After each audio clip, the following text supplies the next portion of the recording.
Sebelum kita mulai cerita hari ini, saya harap Anda semua bisa menekan tombol subscribe ini agar cerita ini bisa tersebar kepada banyak orang yang memiliki situasi serupa. Dan jangan ragu tinggalkan komentar di bawah ini, silakan bagikan nasihat tulus untuk narasumber kita. Sungguh, setelah mendengar semua curahan hati Anda barusan, Ibu, saya sebagai orang luar merasa merinding dan tercekat. Anda sudah terlalu kuat dan sabar selama 1 bulan terakhir ini. Jika itu orang lain, mungkin mereka sudah menyerah menghadapi rentetan guncangan seperti ini. Kisah Anda bukan hanya konflik mertua menantu. Ini juga bukan hanya soal sengketa properti yang sering terjadi di keluarga modern. Ini telah berubah menjadi tragedi kerusakan moral, di mana kasih sayang ibu yang sakral diinjak-injak tanpa ampun oleh uang dan kebiasaan buruk. Tindakan anak yang membiarkan ibu kandungnya yang baru sembuh sakit, harus tidur di gudang yang lembab, bersaing tempat tinggal dengan tikus, sungguh merupakan tindakan yang tidak bisa dimaafkan. Dari sisi kemanusiaan, saya juga sangat memperhatikan rincian surat perjanjian hibah bersyarat yang sudah Anda siapkan dengan pandangan jauh ke depan sejak 5 tahun lalu. Itu adalah langkah yang sangat cerdas dan berani. Ini menunjukkan Anda adalah wanita baja yang pernah berjuang keras di dunia bisnis. Namun sayangnya, hal itu kini menjadi pedang bermata dua. Saat utang 5 miliar rupiah anak laki-laki Anda dan kekuatan dunia hitam mengancam di luar pintu, surat itu tiba-tiba terasa sangat menekan. Dan detail terakhir yang Anda sebutkan, yaitu surat hasil tes DNA cucu Anda. Saya yakin itulah simpul paling mematikan yang membuat Anda benar-benar hancur.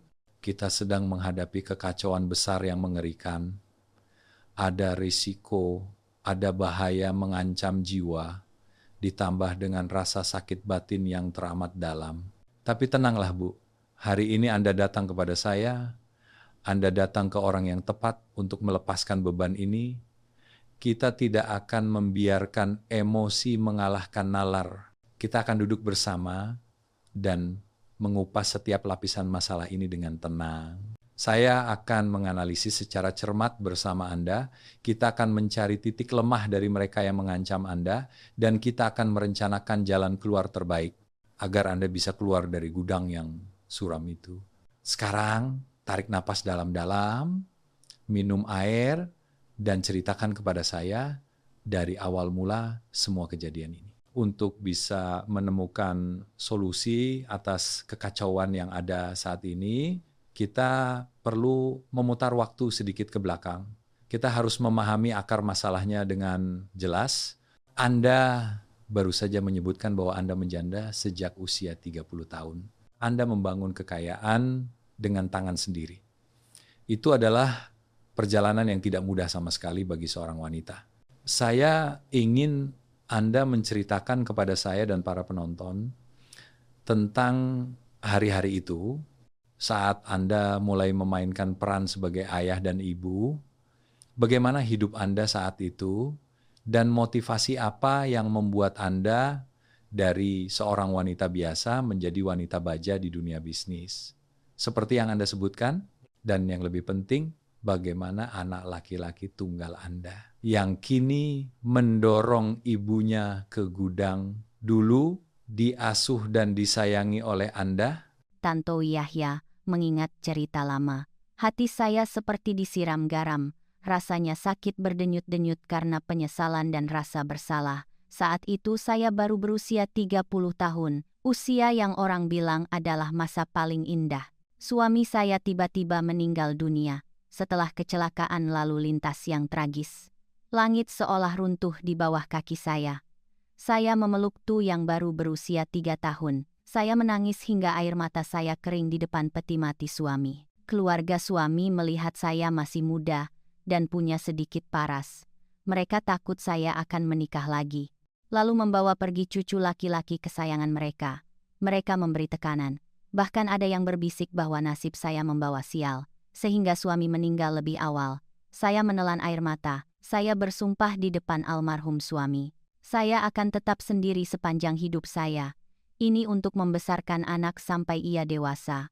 Masa itu sangat sulit, Mas. Saya hanya seorang pegawai negeri biasa. Gaji saya pas-pasan. Kematian suami berarti kehilangan tulang punggung ekonomi utama. Melihat anak orang lain diantar jemput oleh ayah, bisa makan enak dan berpakaian bagus. Sementara anak saya sendirian. Saya merasa sakit hati. Maka saya memutuskan untuk menjadi kaya dengan cara apapun. Saya mengundurkan diri dari pekerjaan. Saya meminjam uang dari mana-mana. Saya kumpulkan modal untuk berdagang antar kota. Lalu saya menemukan jalan di bidang agen properti. Bayangkan saja, seorang wanita yang lemah lembut, naik motor butut sendirian, berkeliling ke daerah pinggiran yang penuh lumpur untuk melihat tanah. Saya jatuh dari motor berkali-kali. Ada hari-hari ketika hujan deras. Saya terjebak di ladang sepi. Saya lapar dan kedinginan. Saya hanya berani membeli roti tawar untuk mengganjal perut. Saya sangat hemat untuk diri sendiri. Baju yang robek pun tidak berani saya beli baru. Namun untuk itu, saya tidak pernah pelit apapun di dunia ini. Tapi Anda baru saja mengatakan, Anda hemat untuk diri sendiri, tetapi tidak pelit untuk anak laki-laki Anda. Mungkinkah itu adalah sumber dari rasa ketergantungan dia di kemudian hari? Bagaimana Anda memanjakannya selama masa pertumbuhannya? Dan ketika Anda mulai sukses, mendapatkan miliaran rupiah, bagaimana sikapnya terhadap uang dan terhadap kerja keras ibunya? Saya bisa membayangkan kesulitan dan kemauan baja Anda pada masa itu. Sungguh sangat mengagumkan. Orang sering mengatakan bahwa dunia bisnis itu seperti medan perang. Seorang wanita single parent yang terjun ke bidang properti, yang penuh penipuan dan resiko, pasti harus memiliki keberanian yang luar biasa. Anda benar-benar menusuk hati saya, Mas.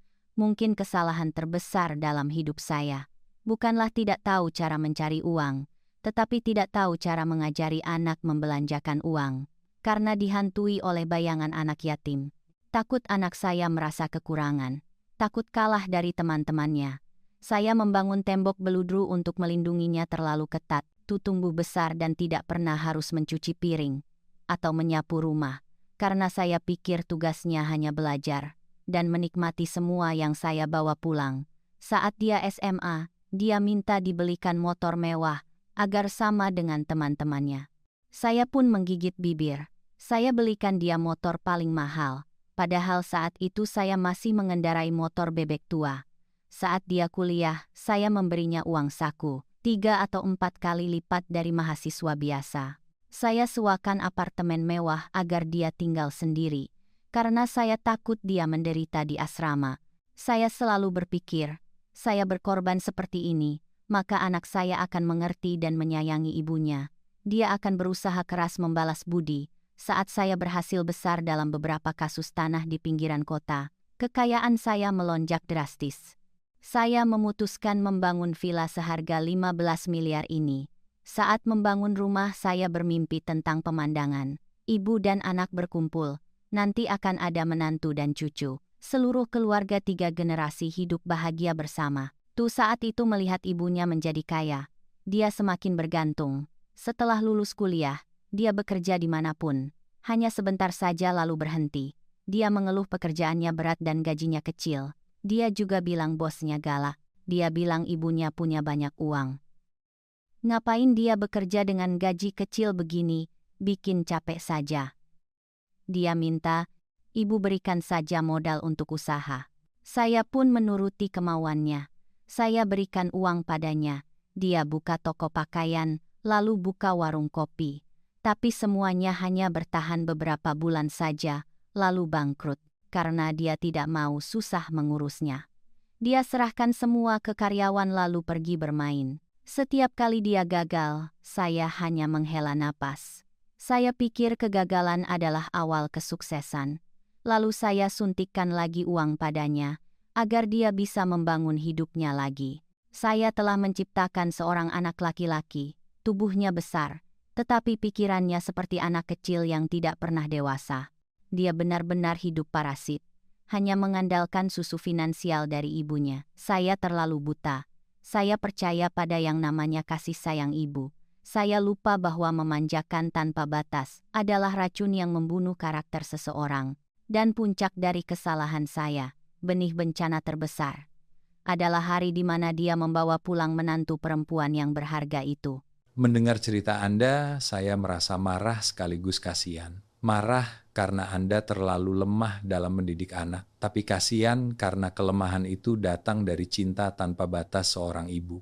Anak laki-laki Anda sudah terbiasa menunggu kejatuhan durian runtuh. Dia menganggap pemberian dari ibu adalah hal yang wajar. Wajar seperti bernapas. Sekarang mari kita bicarakan karakter ketiga, yaitu menantu perempuan Anda, yang menurut deskripsi Anda adalah hot girl media sosial. Bagaimana pertemuan pertama Anda dengannya? Bagaimana kesan pertama Anda? Dan mengapa Anda menyetujui anak Anda menikahinya?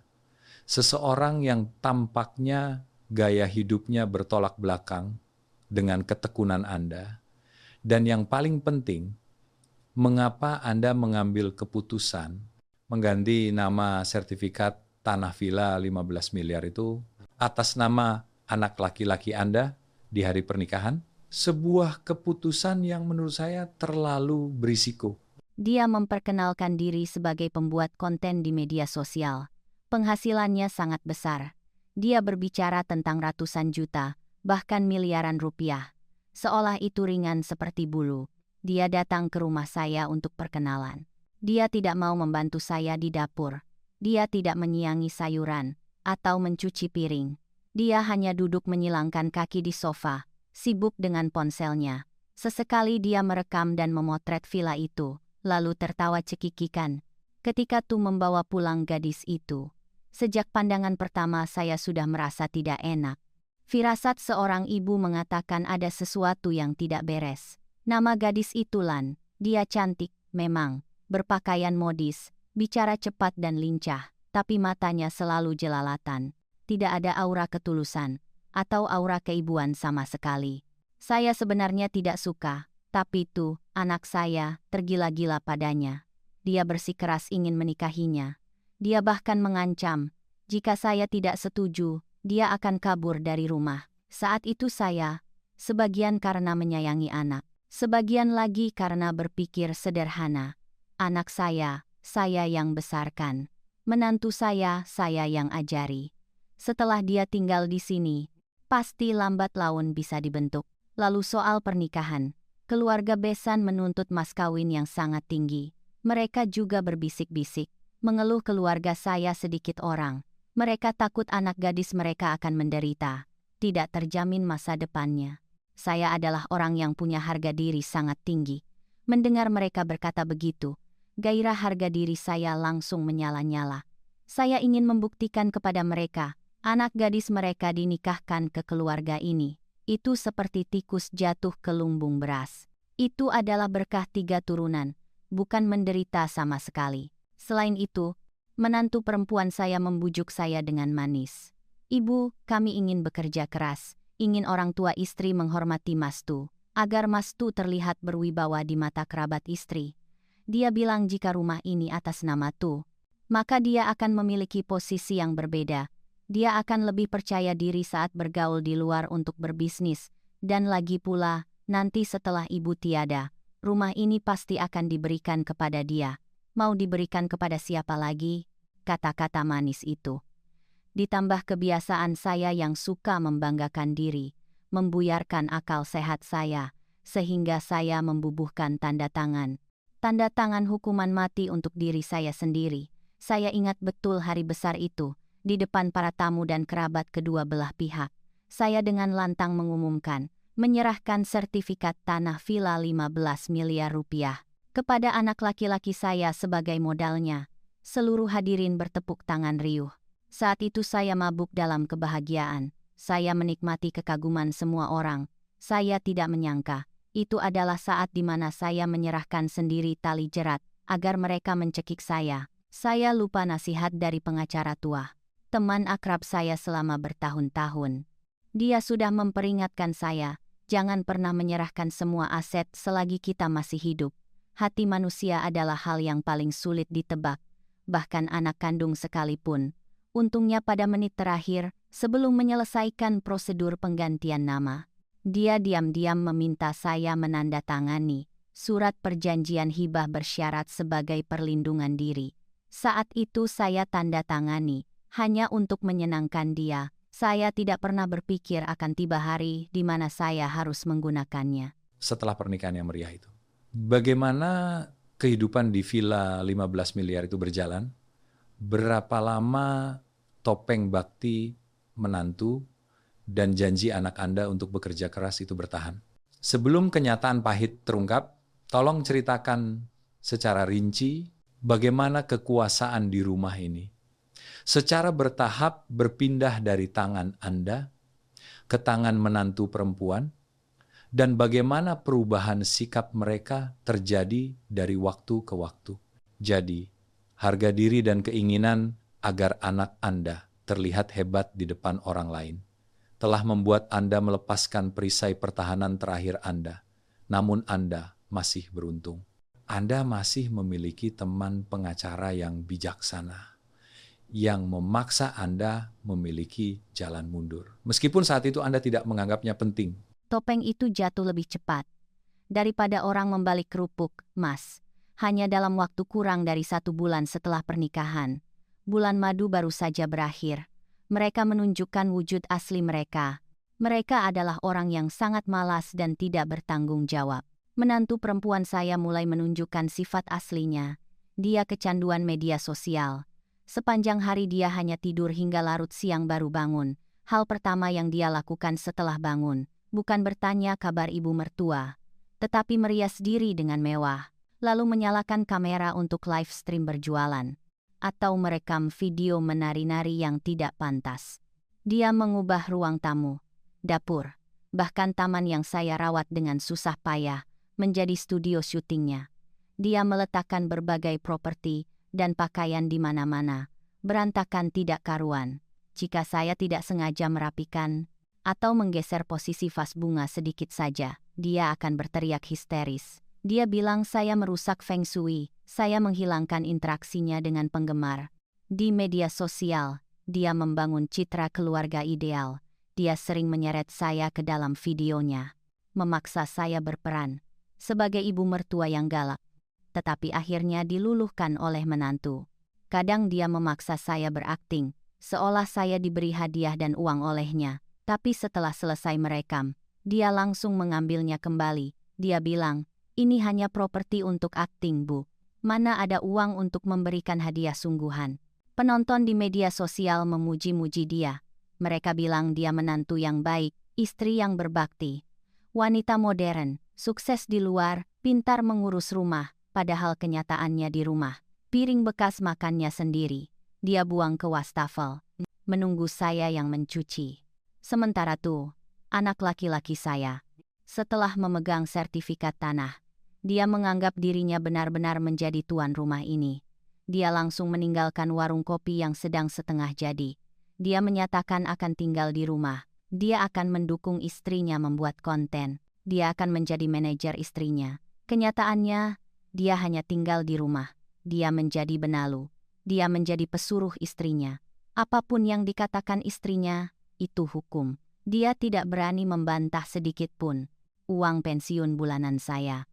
Mereka juga mencari cara untuk mengurasnya habis. Kadang bilang pinjam untuk bayar listrik dan air. Kadang minta uang untuk beli susu anak. Kadang bilang butuh modal untuk impor barang mendesak. Saya terus memberikan, sampai saku saya tidak ada 1 rupiah pun. Saya harus kembali berjualan sayur di pasar kaget. Ini untuk mencari uang membeli obat-obatan untuk diri sendiri. Mereka melihat saya berjualan sayur. Mereka melarang. Bukan karena kasihan saya lelah, tetapi karena takut orang lain melihat. Ini akan memalukan di mata para penggemar menantu saya. Mendengar ini, saya benar-benar merasa sesak. Seorang ibu yang pernah berkuasa di dunia bisnis, kini diisolasi dan dieksploitasi di rumah yang dia bangun sendiri.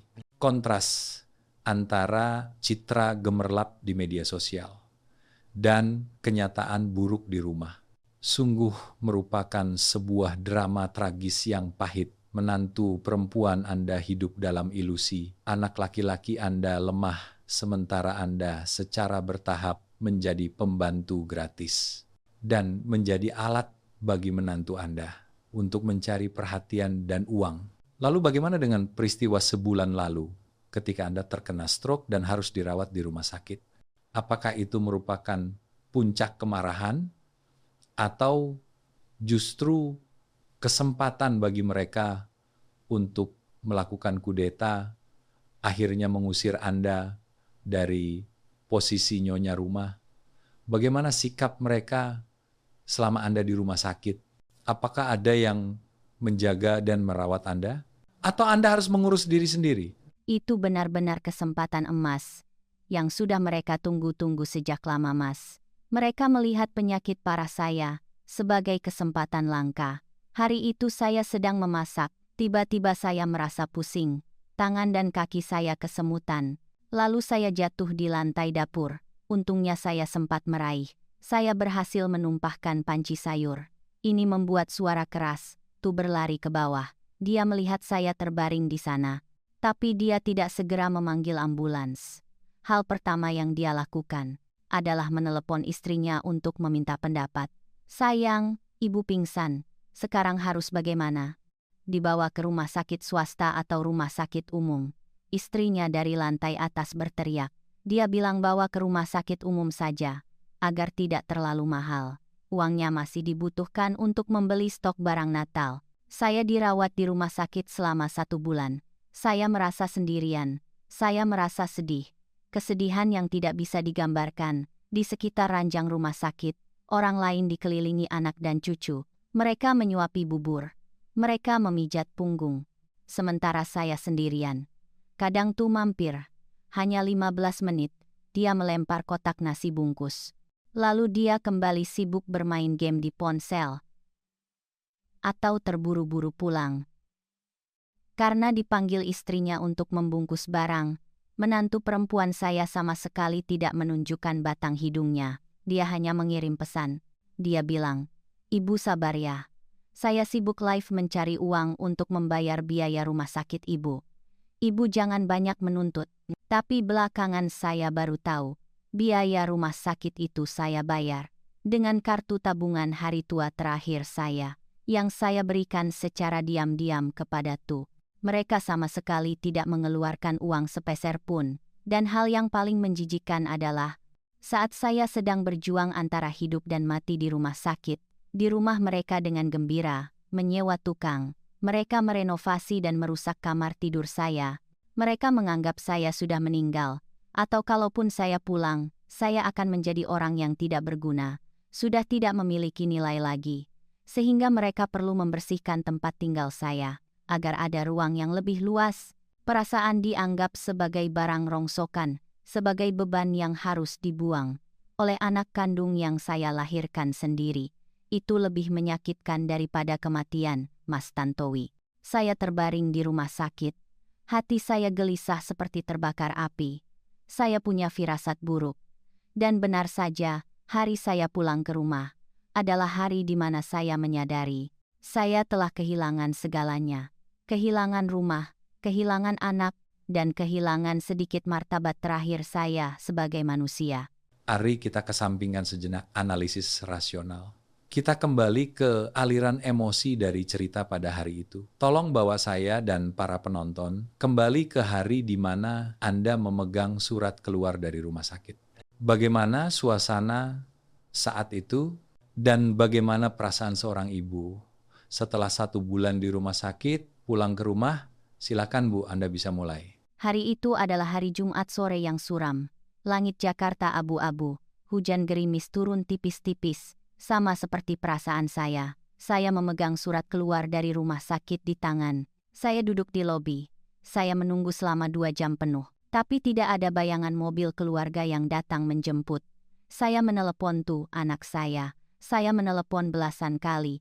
Tapi setiap kali saya hanya menerima nada tunggu yang panjang dan sia-sia. Atau teleponnya sibuk. Akhirnya saya terpaksa. Saya menggigit bibir. Saya meminta suster membantu memanggil taksi online. Saya harus mengurus jalan pulang sendiri.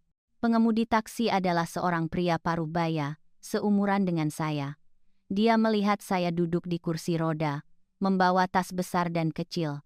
Dia merasa iba, dia turun membantu saya. Dia secara spontan bertanya basa-basi. Pertanyaan yang membuat hati saya sakit. Ibu, mana anak-anak? Mengapa ibu yang sudah tua dan lemah begini harus pergi ke rumah sakit sendirian? Kasihan sekali. Mendengar pertanyaan itu, pangkal hidung saya terasa perih. Air mata saya hampir tumpah, tapi saya harus menelannya kembali. Demi harga diri, saya tersenyum kecut. Saya berbohong. Saya bilang anak-anak sedang sibuk bekerja jauh. Belum sempat pulang. Saya bilang saya masih kuat, jadi saya bisa mengurus diri sendiri, agar mereka tenang bekerja. Mobil mulai berjalan. Keluar dari gerbang rumah sakit, saya melihat keluar jendela.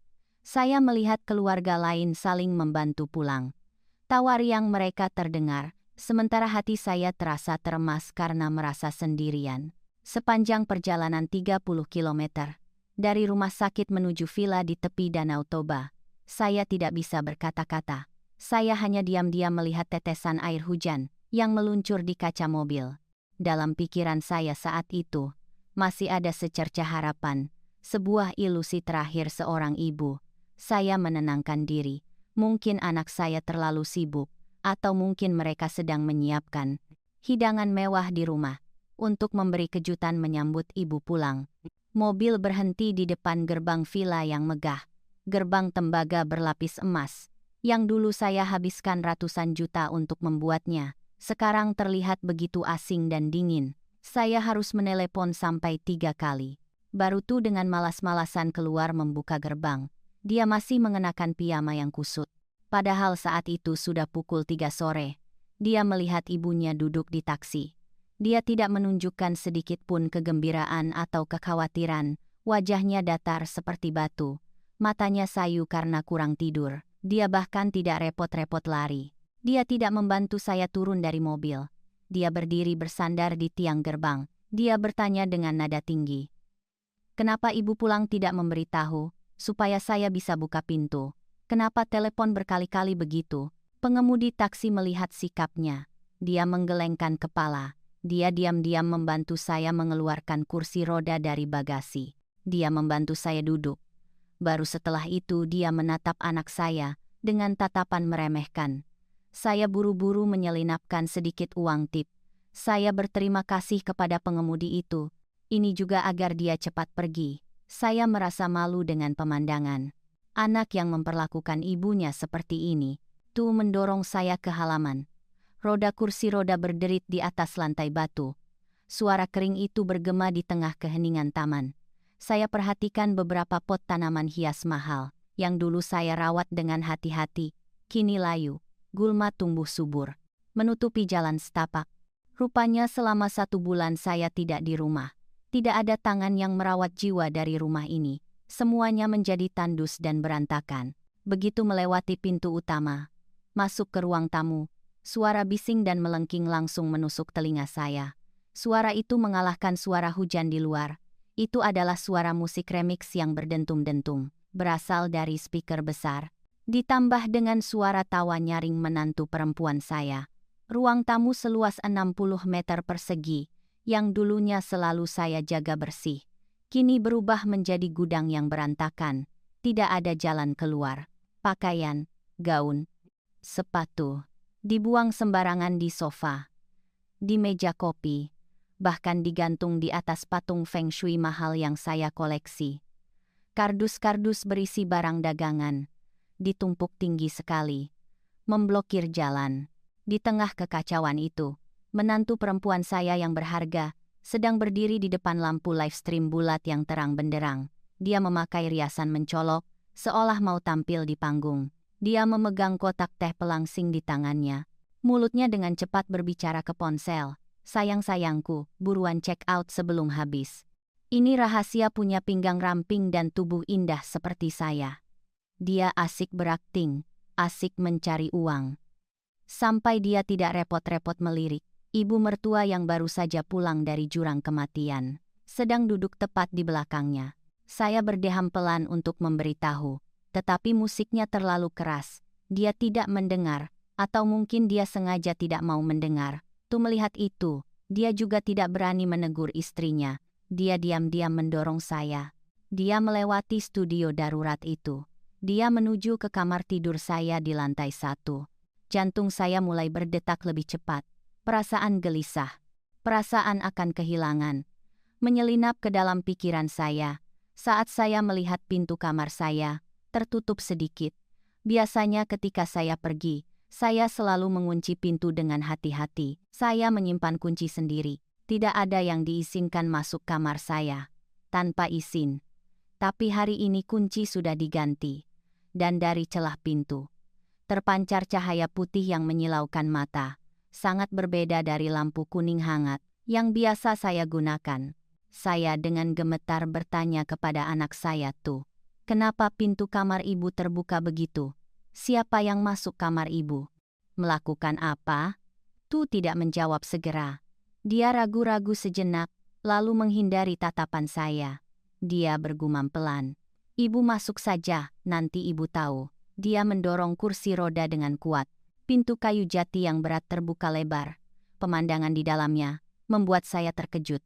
Saya hampir terjungkal ke belakang kursi. "Mas Tantowi, saya tidak lagi mengenali kamar tidur kesayangan yang sudah saya tempati selama 10 tahun terakhir.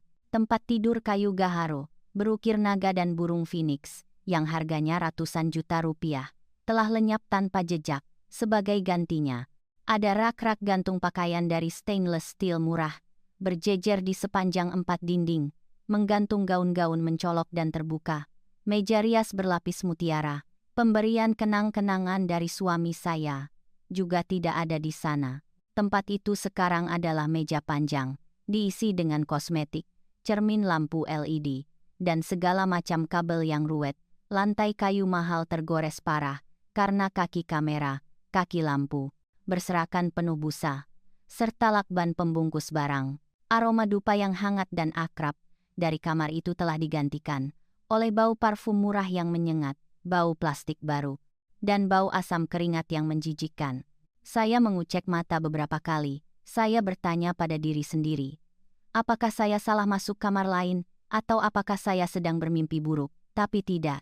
Foto potret besar saya yang tergantung di dinding masih ada di sana, tapi sudah ditutupi dengan kain layar biru oleh seseorang. Mungkin ini agar mudah dijadikan latar belakang untuk syuting. Kemarahan mulai mendidih di dada saya. Itu membuat dada saya sakit sekali. Saya berbalik. Saya menatap anak laki-laki saya. Suara saya bergetar karena emosi. Apa-apaan ini? Mana tempat tidur ibu? Mana barang-barang ibu? Siapa yang mengizinkan kalian mengubah kamar tidur saya menjadi pasar loak begini? Gemetar.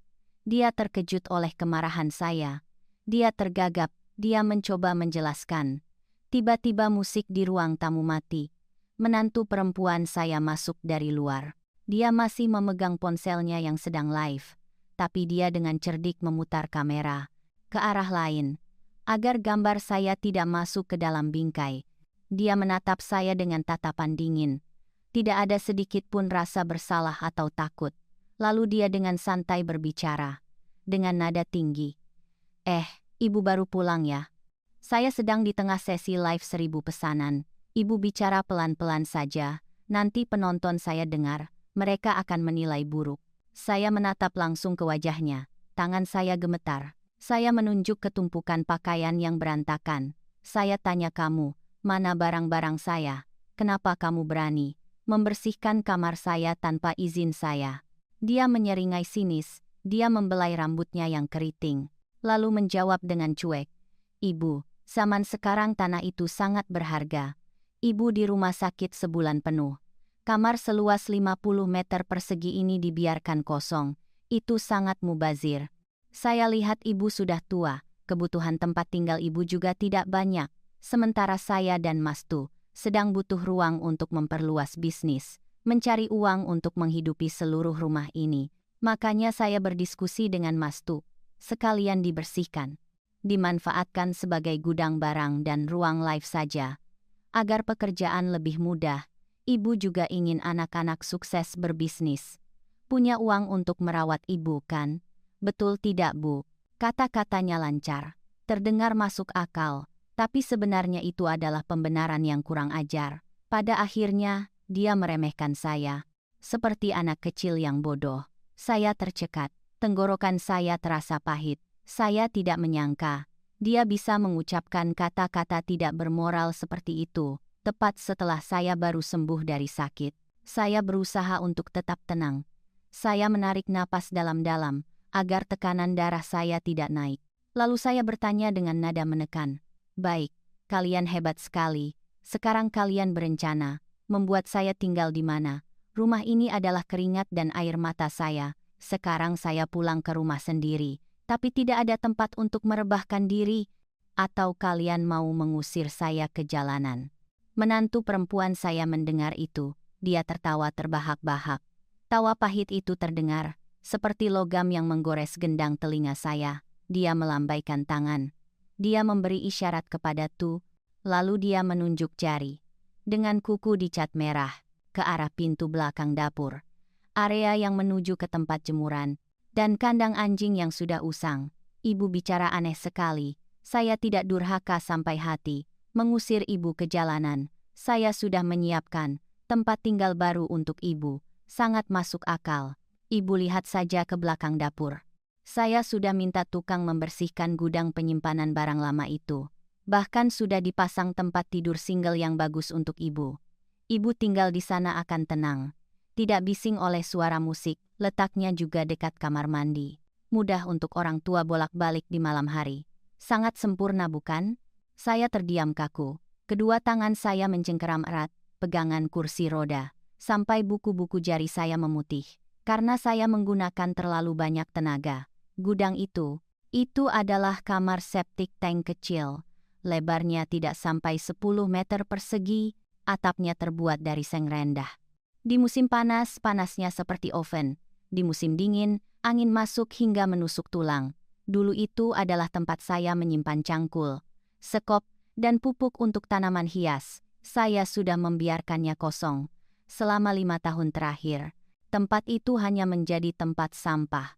Tikus-tikus bersarang di sana. Tapi sekarang, menantu perempuan saya yang berbakti ini menganggapnya sebagai tempat tinggal yang layak untuk ibu mertua yang baru saja lolos dari kematian. Saya berbalik, saya menatap Tu. Mata saya memohon. Saya berharap dia akan membela saya, atau setidaknya menunjukkan sedikit perlawanan. Tapi tidak. Anak laki-laki pengecut saya hanya menundukkan kepalanya ke lantai. Dia tidak berani menatap mata ibunya. Kedua tangannya meremas ujung kaus, seperti anak kecil yang melakukan kesalahan. Dia bergumam pelan, "Sudahlah, Bu. Rumah kita sekarang terlalu banyak barang." Istri saya bicara ada benarnya. Ibu tinggal di sana sementara saja, agar tidak mengganggu. Ibu sudah tua, tinggal di mana saja juga bisa. Asal ada tempat berteduh. Ibu jangan mempersulit kami lagi. Kalimat "ibu jangan mempersulit kami lagi" dari mulutnya seperti pisau yang menusuk jantung saya.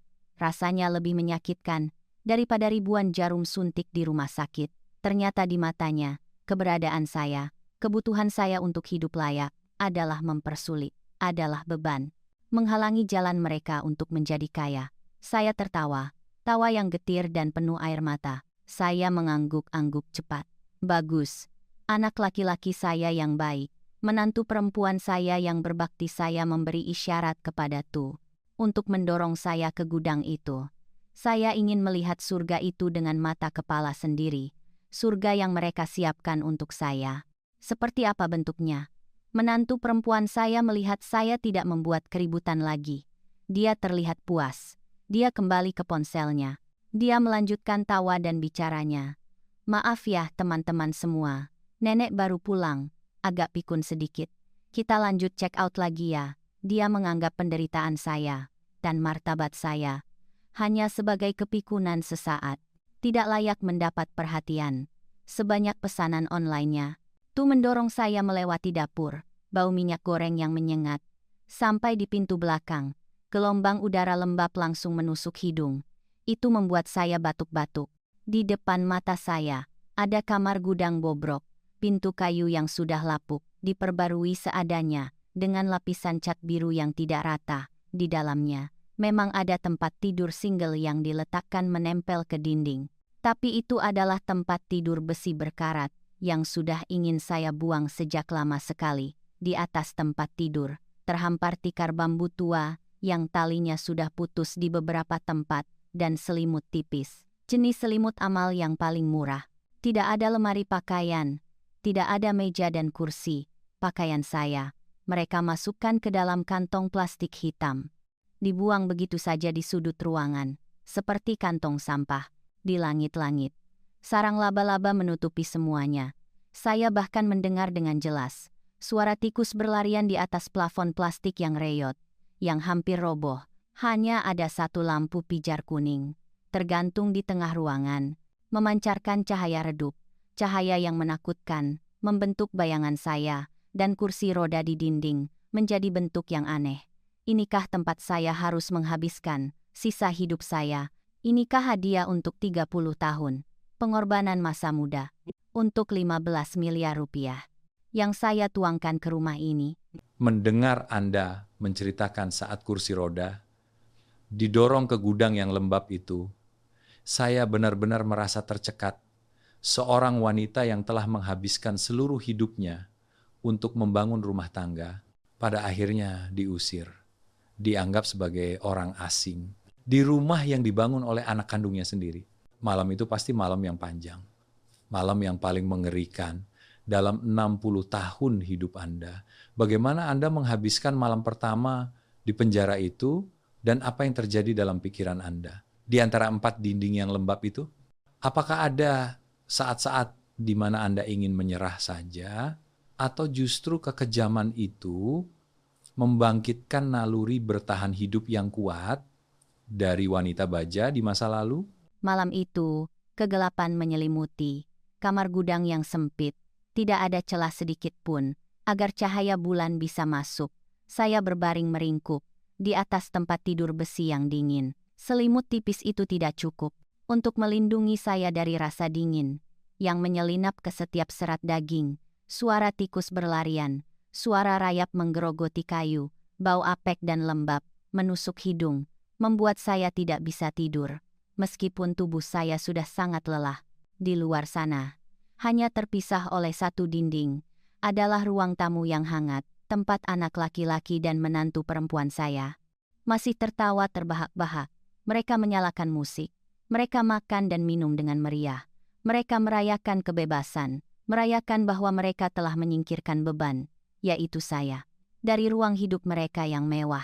Suara gelas beradu nyaring, suara menantu saya menyombongkan penjualan barangnya, terus terngiang di telinga saya, seperti palu yang memaku jantung saya. Saya terbaring di sana, air mata mengalir, membasahi bantal. Saya merasa sedih, karena nasib buruk saya. Saya teringat masa-masa sulit dulu, teringat bubur bawang yang saya masak, untuk tuh, ketika dia sakit.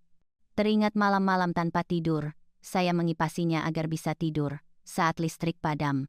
Mengapa dulu saat kita miskin, hubungan ibu dan anak begitu hangat dan akrab, sekarang kita kaya raya? Mengapa hati manusia menjadi lebih dingin dari es batu? Ada saat-saat ketika saya sangat putus asa. Saya berpikir, lebih baik saya mati saja. Mati agar tidak perlu lagi melihat pemandangan menyedihkan ini.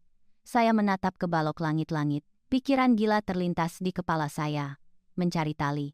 Mengakhiri semua rasa sakit ini, tapi kemudian tatapan saya menyentuh tas tua yang masih saya peluk erat. Sejak saya pulang dari rumah sakit, di dalam tas itu ada foto almarhum suami saya, satu-satunya pria di dunia ini yang mencintai saya tanpa syarat. Saya mengeluarkan foto itu, saya melihatnya di bawah cahaya lampu kuning yang redup. Saya melihat mata lembutnya. Saya menangis tersedu-sedu. Saya berbisik kepadanya, "Mas, saya salah. Saya telah salah mendidik anak, sehingga sekarang dia menjadi seperti binatang buas." Rasanya seperti ada aliran listrik yang menjalar di sepanjang tulang belakang saya. Saya merasa seolah-olah dia menatap saya, dia menyalahkan, tapi juga penuh dorongan. Dia seolah ingin memberitahu saya, "Anda adalah istri saya. Anda adalah ibu dari anak saya. Anda pernah menopang keluarga ini sendirian. Anda tidak boleh menyerah. Anda tidak boleh lemah seperti ini." Benar. Saya tidak bisa mati dengan cara yang tidak adil.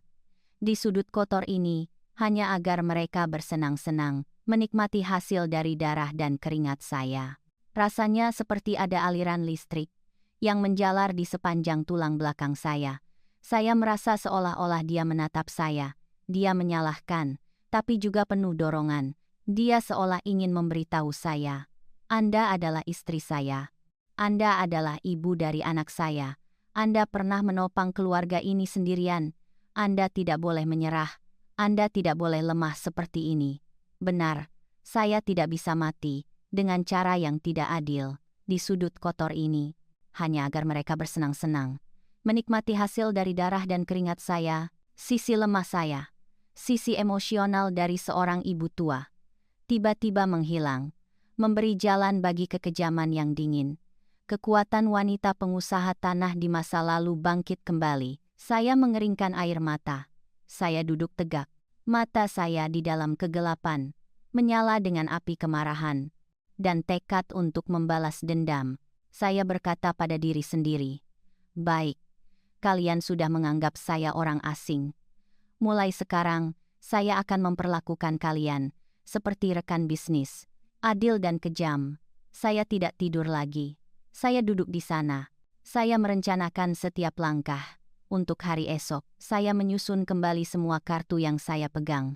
Saya teringat surat perjanjian hibah bersyarat yang tersembunyi di brankas bank dan juga surat hasil tes DNA yang masih ada di saku bra saya. Malam itu terasa seperti 1 abad, tapi itu adalah malam perubahan. Agar saya kembali menjadi diri saya yang sebenarnya. Seorang wanita yang tidak mudah ditindas. Keesokan paginya, saat matahari baru terbit, saya sudah bangun. Saya membersihkan diri. Saya menyisir rambut serapi mungkin. Saya memakai gaun sutra terbaik yang tersisa di antara tumpukan pakaian yang rusak. Saya memakai sedikit lipstik agar wajah saya tidak terlalu pucat. Saya duduk di kursi roda, tepat di depan pintu gudang, dengan tenang, seperti seorang ratu yang duduk di singgasana, menunggu waktu yang tepat. Tepat pukul 8 pagi, ketika Tu dan istrinya masih tidur nyenyak, setelah semalam berpesta. Saya mengambil ponsel, saya memencet nomor, Tuan Ko, seorang agen properti paling berpengaruh di area Danau Toba, yang saya kenal sejak 10 tahun lalu. Begitu dia mengangkat telepon, saya berbicara keras dan jelas, setiap kata. Saya sengaja menjaga volume cukup keras, agar terdengar sampai ke dalam rumah. Halo, ini Tuan ya, ini saya, Ibu. Saya mau segera menjual villa di tepi danau ini. Coba suruh tim Anda datang, segera taksir harganya. Ya, dijual putus saja, harganya tidak masalah, asal uangnya tunai dan nyata. Tolong suruh orang Anda datang sekarang ya. Saya sedang menunggu. Saya menutup telepon dengan cepat. Saya menyeringai sinis, lalu saya mendorong kursi roda ke tengah halaman. Saya menghirup udara pagi dan menunggu drama yang akan terjadi. Wah, sebuah perubahan yang luar biasa. Dari seorang ibu yang berduka, Anda menyalakan tombol untuk menjadi seorang investor yang dingin, yang sedang melikuidasi aset berisiko. Tindakan menelepon secara terbuka itu bukan hanya langkah hukum, tetapi juga pukulan psikologis yang sangat kuat itu menghantam tidur nyenyak. 2 anak yang durhaka. Bagaimana reaksi mereka saat itu? Saat mendengar ibu mereka berbicara keras tentang menjual rumah, dan ketika tim agen properti masuk ke wilayah Hot Girl Livestream, bagaimana konfrontasi itu terjadi? Hanya 15 menit setelah telepon saya, 3 mobil hitam mengkilap berhenti di depan gerbang. 5 atau 6 pria, mengenakan jas hitam, berjalan turun. Mereka membawa tas kerja, meteran, dan alat ukur. Itu adalah tim penilai harga profesional dari Tuan Ko. Mereka bekerja dengan sangat cepat dan tegas, sesuai dengan gaya saya di masa lalu. Saya memberi isyarat kepada mereka untuk merasa bebas, membuka gerbang dan mulai bekerja. Mengukur dari taman luar sampai ke dalam rumah. Tidak perlu sungkan kepada siapapun. Suara bising mobil, suara langkah kaki yang keras, dan suara percakapan pekerjaan yang ramai di luar membangunkan anak saya dan istrinya.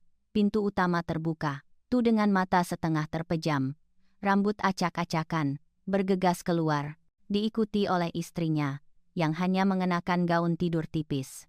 Mereka bingung. Mereka melihat sekelompok orang asing, mondar-mandir di halaman rumah mereka. Seolah-olah itu tempat umum. Wajah mereka tegang. Mereka tidak mengerti apa yang sedang terjadi. Tu berteriak. Suaranya hilang karena panik. "Hei, kalian siapa? Siapa yang mengizinkan kalian masuk ke rumah saya? Keluar sekarang. Atau saya panggil polisi." Beberapa agen properti tidak peduli padanya. Mereka terus mengukur, mencatat di buku saku, menganggapnya tidak ada. Saat ini baru melangkah maju, dia mengangguk memberi hormat kepada saya, penuh rasa hormat. Lalu dia berbalik, dia menatap Tu, dengan tatapan kasihan. Dia mengulurkan kartu namanya, suaranya tenang, tapi penuh wibawa. "Selamat siang nak, kami dari tim penilai properti. Kami diundang oleh pemilik rumah untuk bekerja. Kami sedang melakukan pengukuran untuk mencantumkan harga jual villa ini sesuai permintaan. Kami harap Anda bisa bekerja sama agar pekerjaan berjalan lancar." Tu mendengar kata menjual rumah. Wajahnya pucat pasi. Dia hampir pingsan di tanah. Istrinya yang berdiri di belakang mendengar itu, dia melompat seperti lintah yang terkena garam. Dia menyerbu.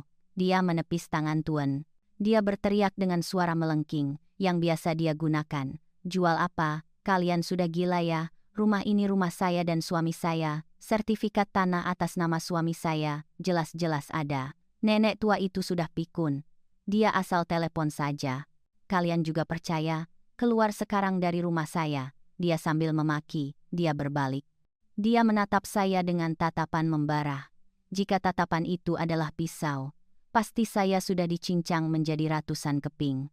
Saya masih duduk tenang di kursi roda. Saya menyeruput teh hangat yang baru saya seduh sendiri. Saya melihatnya melompat-lompat, seperti boneka yang putus tali. Saya perlahan meletakkan cangkir di meja batu. Saya mengangkat mata. Saya menatap lurus ke wajahnya. Suara saya dingin, sangat tegas. Belum pernah terjadi sebelumnya. "Siapa bilang saya pikun? Saya yang membangun rumah ini. Saya yang membayar untuk setiap batu bata yang ada di bawah kaki kalian. Hari ini saya mau menjual, maka saya akan menjual. Kalian adalah anak-anak yang hanya menumpang hidup. Kalian tidak punya hak apapun untuk memberikan pendapat." Menantu perempuan saya mendengar saya berkata begitu. Dia tertegun sejenak. Mungkin dia belum pernah melihat saya bersikap sekeras dan semenakutkan ini. Tapi segera setelah itu, sifat serakah dan arogannya bangkit. Dia menyeringai sinis. Dia berlari masuk ke rumah. Dia mengobrak-abrik laci lemari, lalu dia bergegas keluar. Di tangannya ada sertifikat tanah sampul merah muda. Dia mengangkat tinggi-tinggi sertifikat tanah itu. Seperti jimat kebal, suaranya penuh kemenangan. "Nenek buka mata lebar-lebar, lihat baik-baik ini. Atas nama siapa sertifikat tanah ini?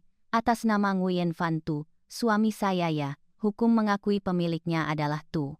Nenek sudah menyerahkan dan memberikan secara putus. Sejak 5 tahun lalu, sekarang nenek hanya menumpang tinggal. Nenek tidak punya hak apa-apa lagi atas properti ini. Mengapa nenek menuntut untuk menjual? Bapak-bapak agen properti dengar baik-baik ya. Jual beli dengan nenek tua ini adalah penipuan. Hati-hati, nanti uang kalian hilang sia-sia. Tu melihat istrinya menunjukkan bukti kuat itu. Dia kembali tenang sedikit. Dia ikut-ikutan istrinya. "Benar Bu. Ibu jangan membuat kami jadi bahan tertawaan. Ibu kembali ke kamar gudang saja. Ibu istirahat, tolonglah." Suasana saat itu tegang seperti tali yang hampir putus. Para agen properti mulai berbisik-bisik. Mereka saling pandang. Mereka menatap saya, penuh keraguan. Tuan Cho juga mengerutkan kening. Dia berbisik kepada saya, "Bu, ada apa ini? Jika sertifikat sudah diganti nama, maka akan sulit untuk bekerja Bu. Jika masalah hukumnya tidak jelas, saya tidak berani mengambilnya." Saya tersenyum. Saya menenangkan Tuan, lalu saya perlahan merogoh saku bras saya. Di balik gaun sutra, saya mengeluarkan selembar kertas A4 yang sudah menguning, dilipat 4 dengan hati-hati. Tepi kertasnya sudah usang karena waktu, tetapi stempel merah di bawahnya masih terlihat segar dan jelas. Saya tidak buru-buru menunjukkannya kepada mereka. Saya perlahan membukanya. Saya meratakannya di atas meja batu. Setiap gerakan saya tenang, seperti hakim yang akan membacakan vonis. Kalian pikir, memegang sertifikat tanah, berarti kalian memegang kendali. Kalian pikir saya berjuang di dunia bisnis selama 30 tahun, membangun kekayaan ini, lalu dengan bodoh, menyerahkan semuanya kepada kalian, tanpa perhitungan apapun. Suara saya nyaring, sangat tegas, bergema di halaman, mengalahkan suara angin yang bertiup, melalui celah daun. Saya mendorong kertas itu ke arah Tuan dan para agen properti. Lihatlah Pak, ini apa? Mengambil kertas itu. Dia menyipitkan mata. Dia membacanya dengan cepat, lalu wajahnya mengendur. Dia tersenyum penuh kekaguman. Benar-benar, semakin tua semakin hebat. Dia berbalik. Dia menghadap Tu dan istrinya. Dia membacakan dengan lantang setiap kata. Perjanjian hibah hak penggunaan tanah dan aset yang terikat pada tanah dengan syarat. Pasal 3.2. Pihak penerima hibah berkewajiban merawat dan menjaga pihak pemberi hibah sampai akhir hayat, memastikan kondisi hidup yang minimal, dan menghormati kehormatan serta martabat. Jika melanggar salah satu ketentuan, pihak pemberi hibah berhak secara sepihak membatalkan perjanjian dan mengambil kembali seluruh aset tanpa persetujuan pihak penerima hibah. Saya melihat wajah kedua anak saya saat itu. Saya bersumpah, Mas Tantowi, sepanjang hidup saya tidak pernah melihat pemandangan yang begitu memuaskan seperti ini. Wajah menantu perempuan saya berubah dari merah padam menjadi pucat, seperti kertas. Mulutnya terbuka lebar, matanya melotot, seperti ingin keluar. Sementara Tu, tangannya dan kakinya gemetar. Dia menjatuhkan sertifikat tanah itu ke lantai. Tubuhnya lemas, seperti tumpukan mie basah. Saya menyeringai. Saya menambahkan pukulan penutup. Bagaimana? Kalian mengusir saya ke gudang, agar digigit tikus, membuat saya hidup menderita, kekurangan, lalu masih kurang ajar, berani memaki saya. Semua itu sudah cukup sebagai bukti bagi saya untuk mengambil kembali rumah ini. Bukan, hari ini saya jual rumah ini 15 miliar rupiah. Saya ambil uangnya untuk biaya hari tua. Kalian, silakan angkat kaki, pergi kemanapun kalian mau. Sungguh bencana datang tidak sendirian. Keberuntungan tidak datang dua kali. Badai yang satu belum berlalu, badai lain sudah menerjang, menghancurkan seseorang. Utang 5 miliar rupiah dan sertifikat tanah palsu sudah merupakan pukulan mematikan. Itu menempatkan Anda pada posisi harus memilih antara aset dan nyawa anak laki-laki Anda. Tapi Anda baru saja menyebutkan surat hasil tes DNA, sebuah senjata rahasia terakhir yang ada di saku baju Anda. Mengapa Anda melakukan tes DNA? Apakah Anda sudah lama mencurigai sesuatu tentang cucu Anda? Satu-satunya ikatan yang tersisa yang membuat Anda ragu untuk melepaskan, dan apa kebenaran yang ada di surat itu, tolong bagikan kepada kami agar kami tahu. Mas Tantowi menebak seperti dewa. Benar, tragedi ini tidak hanya berhenti di perjanjian itu. Begitu saya selesai mengucapkan pernyataan untuk mengambil kembali rumah, suasana menjadi hening. Hening yang menakutkan. Hanya ada suara angin yang melolong. Melalui celah pintu, terdengar dingin di tulang belakang. Menantu perempuan saya, setelah beberapa detik tertegun, dia mulai berteriak. Dia melempar sertifikat tanah ke meja batu. Dia berteriak di depan wajah suaminya. Mas Tu bicara dong, ibumu mau merampas rumah kita. Mas cuma diam saja ya. Tapi Tu saat itu bukan lagi pria lemah yang pendiam seperti hari-hari biasa. Dia seperti terpidana mati yang sedang berdiri di depan regu tembak. Wajahnya pucat pasi, keringatnya bercucuran, seperti mandi, membasahi kaus lusuhnya. Kedua kakinya gemetar, lalu dia berlutut ke tanah. Dengan suara keras, dia tidak merangkak ke arah istrinya, tapi dia merangkak dengan lututnya menuju ke kursi roda saya. Kedua tangannya memeluk erat, kaki ibu yang kurus. Dia menangis terisak-isak, seperti anak berusia 3 tahun. Air mata dan ingus. Semuanya mengotori celana sutra yang saya kenakan. Suaranya hilang, gemetar, penuh ketakutan. Ibu, tolong saya. Ibu jangan jual rumah. Ibu jangan ambil rumahnya. Saya mohon, Bu. Saya menatapnya. Hati saya marah sekaligus kasihan.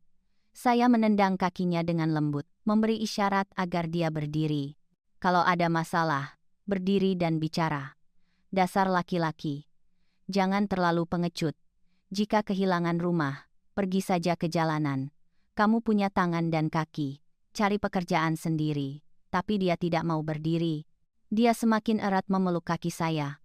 Lalu dia mengangkat mata merahnya. Dia berbisik satu kalimat yang membuat saya dan semua orang di sana terkejut. Kami terdiam kaku. Ibu, saya sudah gadaikan rumah ini. Saya sudah menggadaikannya 5 miliar rupiah, Bu. Menantu perempuan saya, yang sedang bersiap untuk memaki lagi. Dia berhenti. Mulutnya terbuka lebar. Lalu dia menyerbu. Dia mencengkeram kerah bajuku. Dia mengguncangnya dengan kuat. Kamu bilang apa? Kamu menggadaikan apa 5 miliar rupiah? Sertifikat tanahnya ada di tangan saya. Kamu gila ya? Tu menepis tangan istrinya. Dia menundukkan kepalanya ke lantai. Dia mengakui dengan suara pelan. Setiap kata. Seperti pisau yang mengiris jantung saya. Sertifikat yang kamu pegang itu palsu. Sertifikat aslinya. Saya curi bulan lalu. Saya berikan kepada kelompok Ho di pinjaman gelap. Dunia seolah berputar di depan mata saya. Telinga saya berdenging. Saya harus mencengkeram erat pegangan kursi roda agar tidak jatuh ke tanah. Ternyata anak laki-laki yang saya manja seperti telur, anak yang saya pikir hanya sedikit malas ini, telah menjadi penjudi yang putus asa, seorang penipu, bahkan menipu istri dan ibu kandungnya sendiri. Menantu perempuan saya. Setelah mendengar itu, dia menjerit histeris. Lalu dia jatuh terjerembab ke kursi. Sertifikat tanah palsu jatuh ke lantai. Tergeletak menyedihkan. Tu terus menceritakan. Dengan air mata, dia mendengar teman-temannya mengajak bermain kripto. Awalnya dia untung beberapa ratus juta rupiah. Dia menjadi rakus, ingin cepat kaya. Dia menyembunyikan dari istri. Dia menyembunyikan dari ibu. Dia diam-diam mencuri sertifikat tanah dari brankas. Dia memfotokopi berwarna, lalu membuat yang palsu, sama persis, untuk mengganti yang asli, agar bisa mengelabui istrinya. Dia membawa sertifikat tanah asli untuk digadaikan kepada preman. Dia meminjam uang panas, 5 miliar rupiah, dengan harapan memanfaatkan harga rendah di pasar untuk melipat gandakan kekayaan, mengubah nasib seluruh keluarga. Tapi hidup tidak seindah mimpi. Pasar jatuh, uang kripto menguap habis, hanya dalam beberapa malam. Dan sekarang dia menanggung utang 5 miliar rupiah, dengan bunga mencekik, dihitung harian. Dia bilang, Ibu, kalau tidak ada uang, atau kalau mereka tahu, sertifikat tanah sudah Ibu ambil, mereka akan memotong tangan saya. Mereka mengancam akan membunuh seluruh keluarga kita. Saya melihat anak kandung yang saya lahirkan berlutut di kaki saya, menghantamkan kepalanya ke lantai, memohon ibu untuk menjual rumah agar bisa membayar utang-utangnya. Para agen properti dan Tuan Cho mendengar kata pinjaman gelap dan utang 5 miliar rupiah, wajah mereka juga pucat. Mereka diam-diam membereskan barang-barang meteran. Tuan Ko menatap saya dengan rasa iba. Dia menggelengkan kepala. Dia bilang, kasus ini sulit, Bu, sudah melibatkan preman. Kami tidak berani terlibat, Ibu selesaikan sendiri masalah internal ini ya. Rombongan orang itu pergi dengan tenang, meninggalkan kami bertiga, ibu dan anak, di tengah halaman batu yang panas.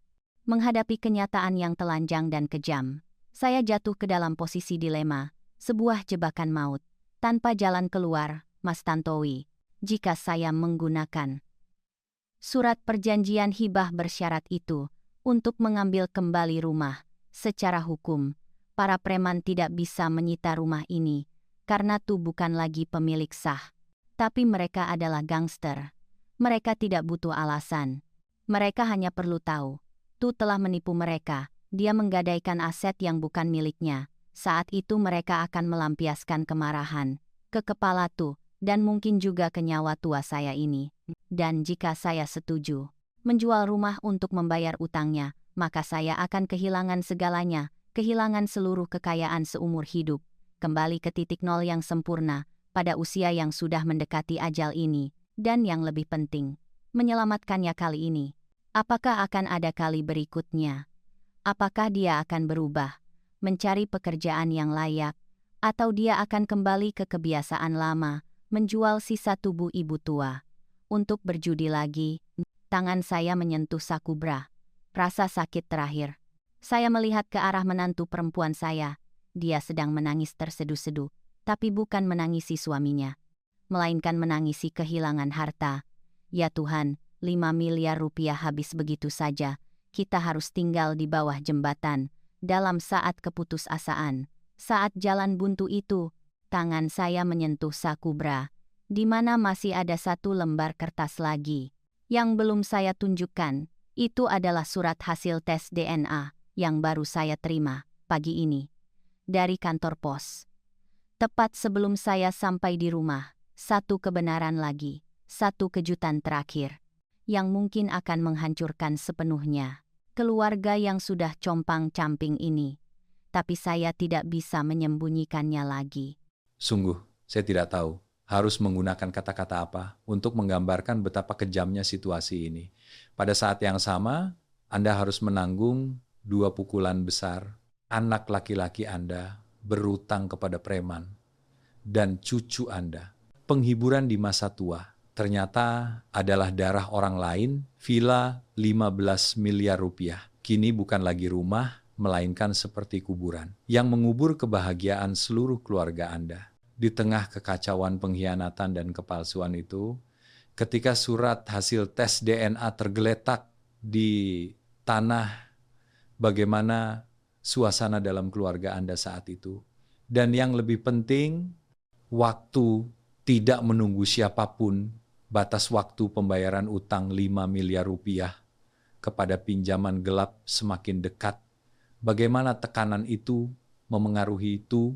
Anda tahu, Mas, kami orang tua biasanya memiliki intuisi yang sangat tajam, terutama terhadap anak-anak yang kami gendong dan rawat setiap hari. Kubin, cucu laki-laki saya, tahun ini berusia 4 tahun. Saya menyayanginya lebih dari nyawa saya. Saya merawatnya, mulai dari makan sampai tidur.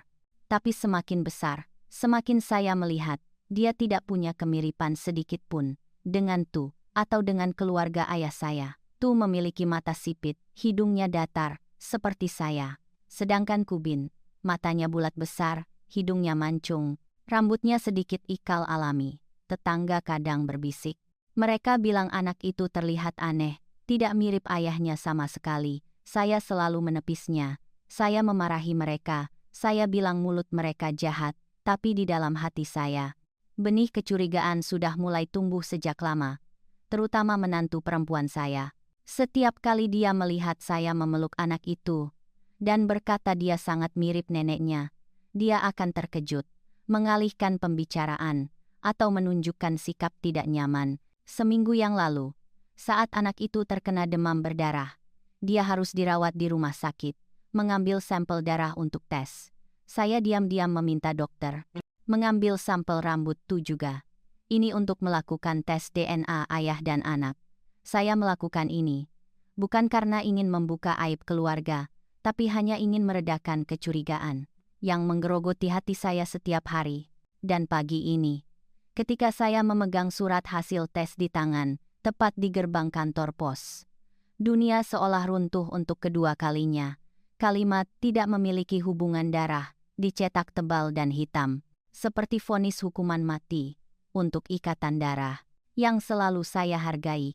Ternyata, saya telah memelihara musuh dalam selimut. Saya memelihara rubah di rumah selama 4 tahun tanpa saya sadari. Sekarang di depan anak laki-laki yang sedang berlutut, memohon nyawanya diselamatkan, dan menantu perempuan yang sedang berteriak menangisi kehilangan uang, saya memutuskan untuk mengeluarkan kertas itu. Saya melemparkan hasil tes DNA ke depan Tu, tepat di samping sertifikat tanah palsu. Suara saya dingin dan tanpa emosi. Tuh, buka mata lebar-lebar. Lihat ini juga. Lihat kamu berutang 5 miliar rupiah karena siapa? Karena keluarga bahagia palsu yang mana? Tuh gemetar. Dia mengambil kertas itu. Matanya menyapu barisan kata-kata teknis. Lalu berhenti di kesimpulan terakhir. Dia tertegun.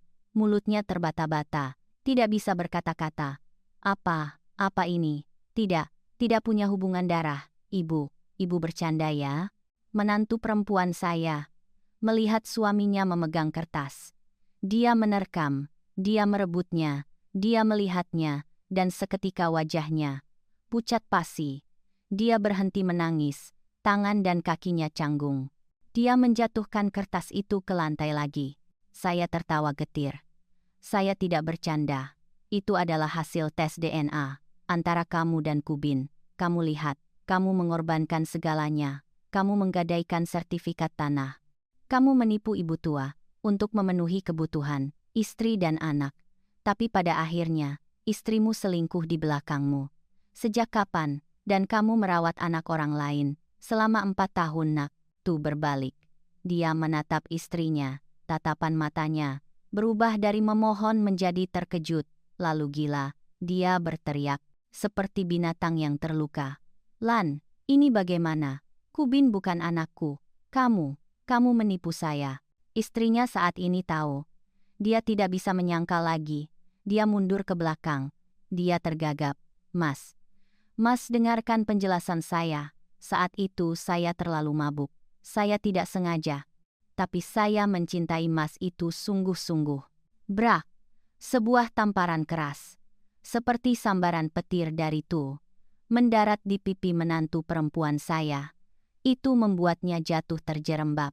Ketumpukan kardus, keluarga ideal, kebahagiaan palsu di media sosial yang mereka bangun, hancur berkeping-keping, tepat di depan mata saya. Tu memegangi kepalanya, dia berteriak putus asa. Baru saja dia dikejar oleh penagih utang, dia diselingkuhi istrinya, dia baru mengetahui, anak yang dia sayangi, bukan anaknya sendiri. Dia berbalik ke arah saya. Tatapan matanya kosong. Ibu, saya kehilangan segalanya. Saya tidak punya apa-apa lagi. Lebih baik saya mati saja. Dia mencoba membenturkan kepalanya ke dinding. Saya harus berteriak. Saya meminta beberapa bodyguard Tuan Cho, yang belum sempat pulang, untuk menahannya erat-erat. Pemandangan kacau. Pemandangan duka menyelimuti villa 15 miliar rupiah itu. Suara tangisan, suara makian, suara permohonan. Semuanya bercampur, membentuk simfoni tragis kehidupan. Saya duduk di kursi roda. Melihat dua anak yang gagal, saling mencabik-cabik. Hati saya benar-benar kosong. Saya telah memenangkan pertempuran hukum, mengambil kembali rumah. Saya telah membongkar semua kepalsuan. Tapi mengapa kemenangan ini begitu pahit, rasanya asin, berbau pengkhianatan yang menyengat? Apa yang harus saya lakukan, Mas Tantowi? Menyelamatkan anak yang bodoh ini, atau membiarkan dia menanggung konsekuensi dari perbuatannya sendiri? Mendengar saat gerbang besi ditendang terbuka dan suara menderu dari para penagih utang.